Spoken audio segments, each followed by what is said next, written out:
idea doesn't really matter. You got to adopt to the local circumstances, your framework, where your market is. So whether idea is a startup or not, or it's irrelevant. It all depends on the founder, the entrepreneur, who brings this idea to fruition and eventually scale it up. So it's all about who's behind those ideas, who's behind those products, who's a team, who's launching those teams. So it's all about how determined and how ambitious that person is to bring those ideas into fruition.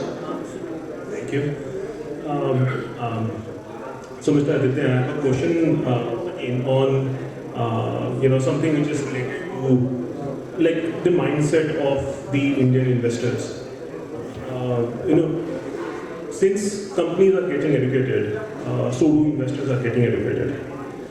Companies have seen that, apart from the traditional way of equity investment, they are now looking for venture debts.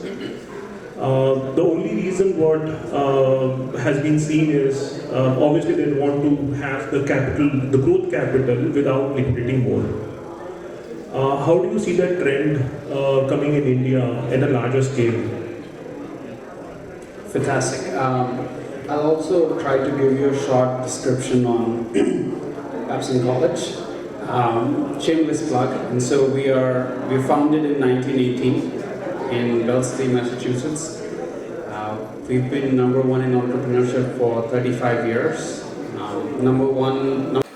As innovation goes, when you invest in an idea and by the time you get an exit, it's never the same product, it's never the same company. And so ideas are dime a dozen. So we have execution strength. So I think that's the good faith in India right now. Thank you. So generally, company raises the funds. They don't know what to do with it. They don't know how to scale it. So on this notion, let me give you an example of a startup. I met the founders recently. So I'm from Bangalore. I meet startups like every single day. So I met this founder. He come up with an idea to start a startup on payment gateway. He sees there is a lot of improvement to be done in the payment gateway side, especially when there is a cross-border transactions. So he said, the most important thing for me is, am I going to launch this product in India or should I launch this product in US? That brings to an important question, do I know my market? And since you've been a senior director in Techblocks, what is your suggestion to the young startups from where to start, how to market and how to scale? Yeah, I think it's a very good question. So I had the entire career in marketing. I live in Toronto, and this question comes to me a lot of times, and I'm kind of very easy on answering this question. I think my one piece of advice to the startup is to not discount the fact that there are companies which are analyst firms. When it comes to market size, you should go to Gartner, Forrester, Nelson Hall. All these analyst firms, they have the data ready like anything. If you want to know the market share, if you want to know how's the market behaving in the next 3 years, 5 years, 10 years, they have the statistical data and you can actually ask a couple of questions to them. So we leverage that. I leverage that. I've been leveraging analyst firms for probably more than 7-8 years now. I work very closely with the principal analyst or all these analysts. Whenever we plan to launch a new product or a service and in a new market altogether, we always go to them, talk to them, understand what is their perspective of that market. So this is one side of the coin. The other side of the coin is that if you wanna, launch a product or a service in a new market, go there, spend time locally, do some partnerships, understand how the ecosystem works, have some support from the local associations. This association could be a good support to the local startups if there are any startups from Chandigarh, but I know we can't compare that to Bangalore. But yeah, I think just coming back to your question when you said that if US was a better option for them, or if India was a better option, I would rather say that US is a better option for them to launch because one, you get more money per transaction. Second is the kind of companies that we have there is like one is Wise, the other one is Remitly. If I were to just answer that question, there's like literally 2-3 players in the market which are into the payment gateways for people to transfer money. Like the old school was like, maybe Western Union and the other bank or the wire transfers, but like, if you talk about all these transactions, the way we do it in India, like the Paytm, like, just a few seconds, I think, if that kind of an infra can come in, with this startup, that would be great. So, yes, please. Sorry. Thank you. That was a brilliant answer. I just wanted to say, when you look at top 3 things that he needs to look at, one is margin, second is volume of users, and third is product market fit. Now, US is very ruthless when it comes to absorbing mistakes in the market on ground. So I think India is a very good prototype market to figure out some of that product market fit in early stages of the product. It's also a good volume of the user market, which means that your VC will respect you to have that many of those feedback loop going on and to perfect your product. And once you have that, I think US is a good margin market. So if you have a good product market fit, you've prototyped the product here, and you're able to grow it a little bit and show scalable product progress as well as some recurring revenue, then I think US investors as well as the market would be more open to you than a startup coming to US. Thank you. What we have seen from the Bata days, how they used to price the product, it was further matured by Apple pricing. What happens in the startup ecosystem, the startups tend to price the product so low initially to grab the market share. Eventually they push themselves out of it. Unable to raise more money, unable to grow, unable to, scale. What is your suggestion to these startups? How to price so that eventually you're not out of the market in order to grab more market share? I think complementing to what he has already mentioned about the margins, you need to look out for your margins way ahead. Plan it for the next 3 years at least. Plan it like, how much you're going to get from investors, how much you're putting yourself, so that margin game is very, very important. I would like to answer purely from investor point of view. Right. If I have to invest in a company, if I look at 4 or 5 years ago, tech boom, guys, everyone's going for growth. I'm a private equity player. Even at that time, I was going for purely cash flow businesses. I look at management team, I look at whether this guy's making money or not. I don't really care what else is there. So the same philosophy is there. Whether you launch a product in India or US, people come to me seeking investment or validation or acquisition or mergers or all those things, right? So I don't really care whether you launch in India, whether US. Yes, US gives you another level of validation, access to better funding. For me, my basic fundamental is still the same. Is this business going to make me money or not? That's a fundamental. Yes, you really need to ask your question, because if you are investor in your own business, whether you invest in your time, your money, then this is a lot of hard work startup community does. Whether you're getting rewarded enough, that's a very basic fundamental question you got to ask. Whether you operate in Indian market, Australian market, US market, yes, next step, scale up is another factor. I think we should never forget how you're going to scale up, because scale up funding operates a little bit differently, and it is a bit different kettle of fish. So all these factors you should take into your pricing factor. Thank you. Interesting. It really depends in the early stages of pricing, not just on your cost, but also the type of your largest competitor in the segment. Like, can you really cost cut Geo right now? You cannot in telecom, and that would be a stupid mistake for a startup to do. But you may be able to figure out an underserved niche, and as a startup, because you're nimble, you're flexible, you're able to provide that to a small community for a premium price. and that's how you grow, and maybe future on with some more investment on, and that volume means everything to investors in that segment. In most segments it doesn't, unless you have SoftBank backing you. I don't think penetration would be a good strategy in India, because you can differentiate yourself out of the business. Thanks. Mr. Raman, I have a question. So since you've been, as an investor, let's say, for example, today you find any company in this room for investment. How do you, as an investor, help that company to scale? As I said previously, for me, when someone approaches me for an opportunity, I look at only two things. Firstly, the founder, the person who's in front of me. When I shake hand, I make my decision I'm going to invest or not. First 30 seconds, just like an interview, without looking at the business plan, without looking at anything, just with the energy factor, I can make a decision I'm going to invest or not. Number one. Number two,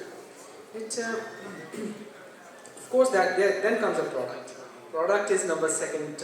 That's where you define your market differentiation. Competition is very important. How you are going to beat your competition, that's going to generate your alpha. Because if you can dominate this market, that's where your super profits are going to come from. You look at Facebook, you look at Tesla's, they created that differentiated market monopoly position. That's giving it. So these are two factors, really, the person and the product, and how you give the proper weight. That's effectively your judgment call, really.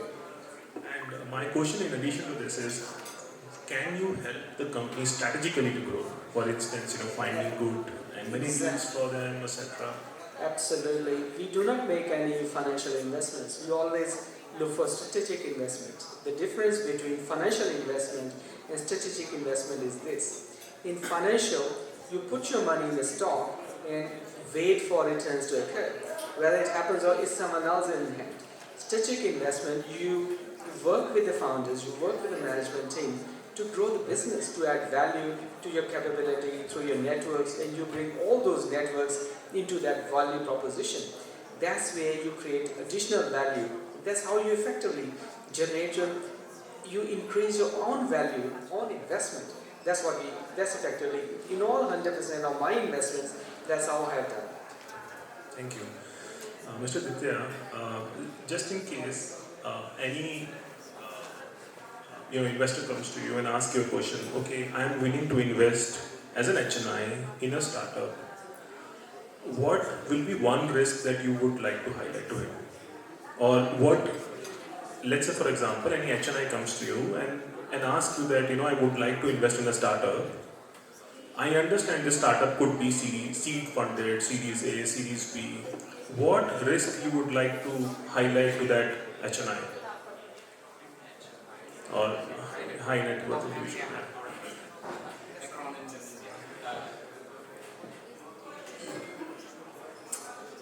I think when I'm an alumni to Babson, not just a director, so we highlight this a lot into graduating our entrepreneurs out.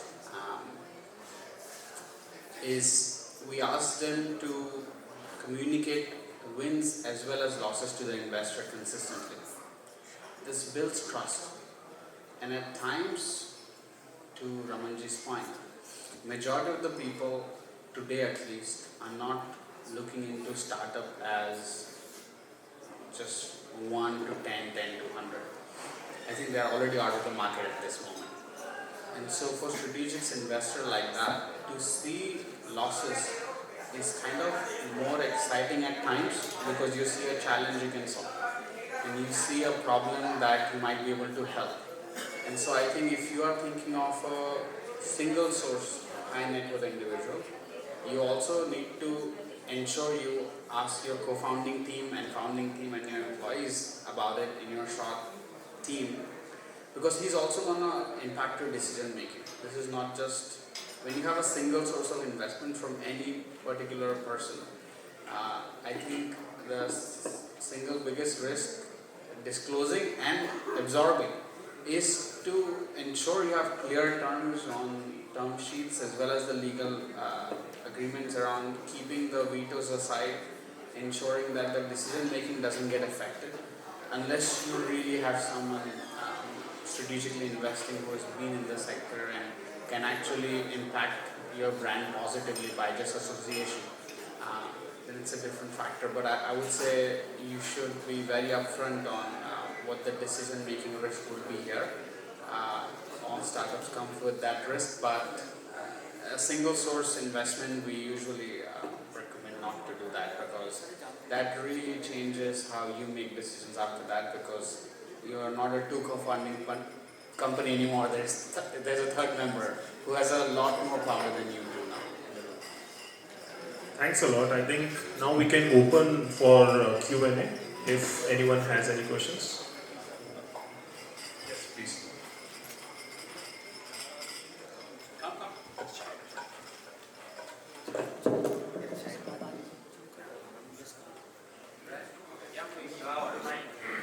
Yes.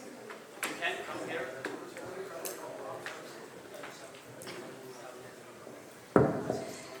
Just wanted to understand one thing. In the current era, how do, obviously I want investors' perspective that in the era where, there was a misrepresentation of accounts by Go Mechanic. Ideally, Tiger Global had funded it by $40 odd million, more than that. And, it's just that all the investors piled up. Considering Tiger Global was also part of it. But when actually things came down, it came down like a pack of cards. So what is one perspective you all would want to share, considering this as an example? That's more of your question, I guess. That's fine, it's relevant. I think it's not just one investment, it's part of life really. Because if you look around, there's so many scams and all these misrepresentation is very, very frequent. More frequent than reporting. So, management reporting, how much involved you... Alright, judgment call again. When you invest in a business, particularly as a strategic investor, right? You know the gut feel how much this business is making, right? So, if someone is saying that they were part of so much 20-30% investment and they didn't know what's happening in the business, I doubt it. Because you're part of the team. Just the scale of operations, you know what's happening. So you got to be humble enough to accept that. That's an ICC answer. Thanks. I think what's in the cap table in long run matters more than who's on the cap table. And I think a lot of investors look at some influencer that they like investing in and jump on that opportunity instead of really digging into finances. And I think we focused on this problem a lot while developing a particular program, and I know Sahilji will announce more, but I wanted to ensure that I also double down on that and do a shameless plug that we are partnering with Sahilji on a program focused on ensuring that the majority of the problems from an idea to a product to a scale gets solved at least on the skill bridging gap in a more holistic way. And this program will be in our campus in Boston, and it's focused not just academically, exclusively on entrepreneurship and bringing in thought leaders from both the regions, but also it's focused on industry as well as cultural visits to the sectors that you operate in. So we're trying to ensure that it deploys next year. So you whenever you feel like there's something missing, he's the person that you need to push for execution.